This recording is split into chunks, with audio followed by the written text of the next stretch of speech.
রাজধানীর ফার্মগেট এলাকায় মেট্রো রেলের পিলারের একটি বেয়ারিং পেট খুলে নিচে পড়ে একজন পথচারী নিহত হয়েছেন। নিহত ব্যক্তির সাথে থাকা পাসপোর্ট থেকে ধারণা করা হচ্ছে নিহত ব্যক্তি শরীয়তপুরের বাসিন্দা ছিলেন। এই ঘটনার পর উত্তরা থেকে মতিঝিল পর্যন্ত মেট্রো রেলের সব ট্রেন চলাচল বন্ধ করে দিয়েছে কর্তৃপক্ষ। রোববার ২৬ অক্টোবর দুপুরে 12:30টার দিকে এই দুর্ঘটনা ঘটে। ঘটনার পরপরই পুরো রুটে মেট্রো রেলের চলাচল বন্ধ করে দেয় Dhaka mass transit company limited DMTCL।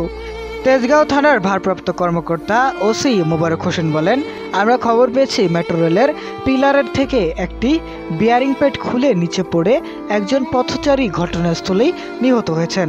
নিহত ব্যক্তির পরিচয় তাৎক্ষণিকভাবে জানা না গেলেও তার সঙ্গে পাওয়া একটি পাসপোর্টে নাম লেখা আছে আবুল কালাম, জন্ম 1990 এবং বাড়ির ঠিকানা দেওয়া রয়েছে শরীয়তপুর।